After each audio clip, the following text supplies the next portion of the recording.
കോഴിക്കോട് കോട്ടുകുരിൽ വഴിയില്ലാതെ വലഞ്ഞ പട്ടികവർഗ ഉന്നതി നിവാസികൾ. വാകയാട് പട്ടികവർഗ ഉന്നതിയിലെ ജനങ്ങളാണ് വഴിയില്ലാതെ ദുരിതത്തിലായത്. 17 കുടുംബങ്ങൾ കുന്നിന് മുകളിൽ ഒറ്റപ്പെട്ട അവസ്ഥയിലാണ്. ക്യാൻസർ രോഗിയെ സ്ട്രക്ചറിൽ താങ്ങി കുന്നിറക്കുന്ന ദൃശ്യങ്ങൾ ഇപ്പോൾ സമൂഹ മാധ്യമങ്ങളിൽ പ്രചരിക്കുന്നുണ്ട്.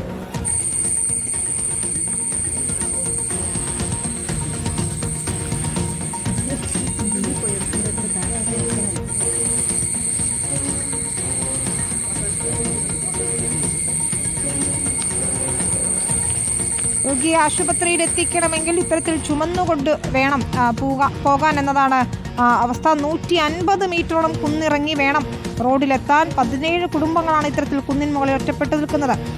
VS രഞ്ജിത്ത് ചേരുന്നുണ്ട്. രഞ്ജിത്ത്, റോഡിനായുള്ള പദ്ധതികളൊന്നുമില്ലേ, അതോ കടലാസിൽ ഒതുങ്ങിയതാണോ ഇവിടുത്തെ പദ്ധതികൾ? നോക്കൂ, എന്തൊരു ദുരിതമാണ് അവർ അനുഭവിക്കുന്നത്.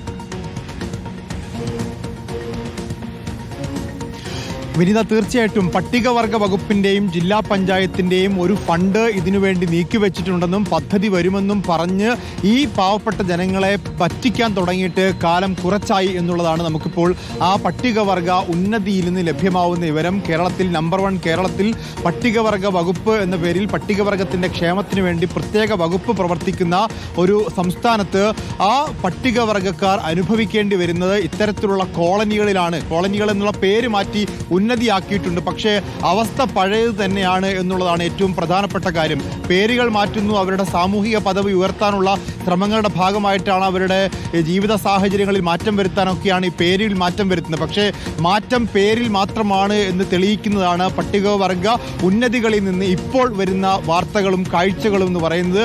ആ മാറ്റം പേരിൽ മാത്രമേ ഉള്ളൂ. ഏകദേശം 150 മീറ്റർ ഉയരത്തിലുള്ളൊരു കുന്നിൻ പുറത്തുനിന്ന് ഒരു രോഗിയെ, വിജയൻ എന്നു പേരുള്ള വൃദ്ധനായ ഒരു ക്യാൻസർ രോഗിയെ താങ്ങിയെടുത്ത് നാട്ടുകാർ താഴെ എത്തിച്ച് ആംബുലൻസിൽ പോകാൻ പോലും വഴിയില്ലാത്ത ആ ചെങ്കുത്തായ ഇറക്കത്തിലൂടെ താഴേക്ക് എത്തിച്ച് അവിടെ നിന്ന് ആംബുലൻസിൽ കയറ്റി കൊണ്ടുപോകേണ്ട അവസ്ഥയാണ്. അപ്പോൾ ഫണ്ട് വകയിരുത്തിയിട്ട് പോലും ഒരു പദ്ധതി വരുന്നില്ല എന്നുള്ളതാണ് ഏറ്റവും പ്രധാനപ്പെട്ട കാര്യം. ഇതിൽ ഉദ്യോഗസ്ഥരുടെ ഭാഗത്തു നിന്ന് വീഴ്ചയുണ്ടോ, അല്ലെങ്കിൽ സർക്കാർ ഈ പദ്ധതി അനുവദിച്ചിട്ടും ഫണ്ട് അനുവദിക്കാത്തതിന്റെ പ്രശ്നമാണോ, എന്താണ് പ്രശ്നം എന്നുള്ളത് മനസ്സിലാക്കേണ്ടതുണ്ട്. കോട്ടൂർ എന്ന് പറയുന്നത് ബാലുശ്ശേരി നിയമസഭാ നിയോജക മണ്ഡലത്തിലെ ഒരു പഞ്ചായത്താണ്. അവിടെയുള്ള വാകയാട് എന്ന് പറയുന്ന പ്രദേശത്താണ് ഈ കുന്നുള്ളത്. ആ കുന്നിൻ പുറത്താണ് ഈ ആദിവാസി ജനപ്രതിനിധികൾക്കൊന്നും അറിയാത്തതായിരിക്കില്ലല്ലോ ഇവിടുത്തെ അവസ്ഥ. അവർ വോട്ട് ചോദിച്ച് ചെന്നിട്ടുള്ള സ്ഥലങ്ങളാകാം.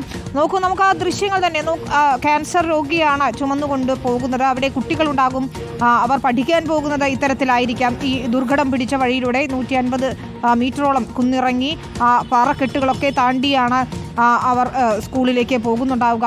മുതിർന്നവരാണെങ്കിലും ഒന്ന് സുഖമില്ലാതായാൽ ഇത്തരത്തിൽ എങ്ങനെ ഒരു വാഹന സൗകര്യം ലഭ്യമാക്കും? പെട്ടെന്നൊരു അവസ്ഥ വന്നാൽ ഹൃദയാഘാതം ഉൾപ്പെടെയുള്ള, അല്ലെങ്കിൽ അങ്ങനെ നമുക്ക് പെട്ടെന്ന് ചികിത്സ വേണ്ടുന്ന ആവശ്യങ്ങൾ വന്നാൽ പോലും ഒന്നും ചെയ്യാൻ പറ്റാതെ നോക്കി നിൽക്കേണ്ട അവസ്ഥയിലായിരിക്കും. അല്ലെങ്കിൽ ഇതുപോലെ ആരുടെയെങ്കിലും സഹായം തേടി ചുമന്നു കൊണ്ടുപോകേണ്ട അവസ്ഥയായിരിക്കും, അല്ലേ?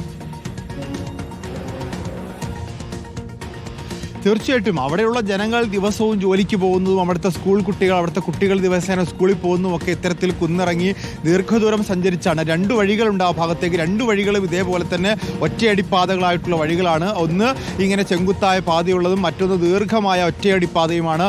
ആ 2 പാതകളും അത് ഒരു നല്ല വഴിയാക്കി മാറ്റാനുള്ള ശ്രമം, അല്ലെങ്കിൽ അതിനുള്ള ആവശ്യം ആ പട്ടികവർഗ ഉന്നതിയിലെ ജനങ്ങൾ ഏറെക്കാലമായി മുന്നോട്ട് വെക്കുന്നതാണ്. അതിനുവേണ്ടി ഫണ്ടുണ്ട്. ജില്ലാ പഞ്ചായത്തിൻ്റെയും പട്ടികവർഗ ക്ഷേമ വകുപ്പിന്റെയും ഫണ്ട് വകയിരുത്തിയിട്ടുണ്ട് എന്ന് പറയുമ്പോഴും ആ ഫണ്ട് ഉപയോഗിച്ച് പദ്ധതിക്ക് വേണ്ടി ഒരു കല്ലെടുത്ത് വെക്കാൻ പോലും ഇതുവരെ സാധിച്ചിട്ടില്ല എന്നുള്ളതാണ്. അതിൽ ഏറ്റവും പ്രയാസകരമായ പല ജീവിത സാഹചര്യങ്ങളുണ്ട്. ഇപ്പോൾ നമ്മൾ അതിൽ കാണുന്നത് ഒരു രോഗിയെ ആശുപത്രിയിൽ എത്തിക്കുന്നതാണെങ്കിൽ ആ കുന്നിന്റെ മുകളിൽ ഒരു വീട് പണി നടക്കണമെങ്കിൽ, അവിടെ ഒരു വീടിന്റെ റിപ്പയർ നടക്കണമെങ്കിൽ, ഒരു കല്ല് താങ്ങിയെടുത്ത് മുകളിൽ എത്തിക്കണമെങ്കിൽ ഈ ദൂരം മുഴുവൻ കുന്ന് കയറി വേണം പോവാൻ. അവിടുത്തെ വാഹന സൗകര്യമില്ല. അപ്പോൾ വാഹന സൗകര്യമില്ല എന്നുള്ളത് ഈ രോഗികളെ മാത്രം ബാധിക്കുന്നതല്ല. ദിവസേന അവിടെ താമസിക്കുന്ന 17 കുടുംബങ്ങളിൽ താമസിക്കുന്ന 10-60ഓളം മനുഷ്യർ അവിടെ താമസിക്കുന്നുണ്ട്. ആ മനുഷ്യവാസമുള്ള പ്രദേശത്തേക്ക് വഴിയില്ലാത്തത്, അതും പട്ടികവർഗ ഉന്നതിയിലേക്കാണ് എന്നുള്ളതാണ് ഏറ്റവും പ്രധാനപ്പെട്ട കാര്യം. നമ്മുടെ തദ്ദേശ സ്ഥാപനങ്ങളൊക്കെ ഓരോ പ്രദേശത്തേക്കും വഴി അനുവദിക്കാനുള്ള നീക്കങ്ങൾ നടത്തുന്നു. എല്ലായിടത്തും വഴിയാവുന്നു, റോഡ് പദ്ധതികളാവുന്നു, ചെറിയ ഇടവഴികൾ പോലും റോഡുകളാവുന്ന കാലഘട്ടത്തിലാണ് ഇത്തരത്തിലൊരു പട്ടികവർഗ ഉന്നതി വഴിയില്ലാതെ, ആംബുലൻസ് പോലും കയറാതെ രോഗികളെപ്പോലും ഇത്തരത്തിൽ പഴഞ്ചൻ മട്ടിൽ പഴമ്പായിൽ പൊതിഞ്ഞ് എടുത്തു കൊണ്ടുപോകേണ്ട ഒരു അവസ്ഥയിലേക്കുള്ളത് എന്നുള്ളതാണ്. ബാലുശ്ശേരി MLA KM സച്ചിൻ ദേവാണ്, അതുപോലെ തന്നെ ജില്ലാ പഞ്ചായത്തിൻ്റെ വകുപ്പ്, ജില്ലാ പഞ്ചായത്താണ് ഇതിലേക്ക് ഫണ്ട് നീക്കിവെച്ചു എന്ന് പറയുന്നത്. ജില്ലാ പഞ്ചായത്തും LDF ഭരിക്കുന്ന ജില്ലാ പഞ്ചായത്താണ്. അപ്പോൾ ആ ജില്ലാ പഞ്ചായത്തിൻ്റെ ശ്രദ്ധയും അവിടുത്തെ MLAയുടെ ശ്രദ്ധയും ഒക്കെ ഇതിൽ പതിഞ്ഞിട്ടുണ്ട്. ഇതിൽ നേരത്തെ ഫണ്ട് നീക്കി വെക്കാനൊക്കെ MLA ഇടപെട്ടിട്ടുണ്ടെന്ന് പറയുന്നു. പക്ഷേ അത് മുന്നോട്ട് പോയിട്ടില്ല എന്നുള്ളതാണ്.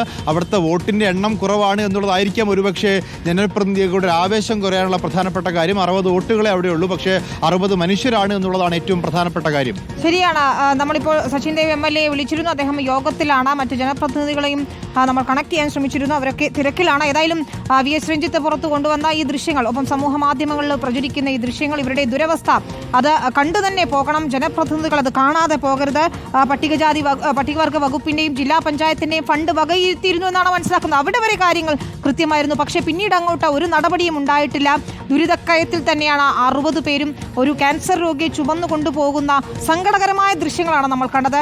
ശ്രീ സച്ചിൻ ദേവിന്റെയും ഒപ്പം അവിടുത്തെ ജനപ്രതിനിധികളുടെയും അടിയന്തര ശ്രദ്ധ ഈ വിഷയത്തിൽ ഉണ്ടാകുമെന്ന് നമ്മൾ പ്രതീക്ഷിക്കുകയാണ്. VS രഞ്ജിത്ത് വിവരങ്ങൾ നൽകുകയായിരുന്നു.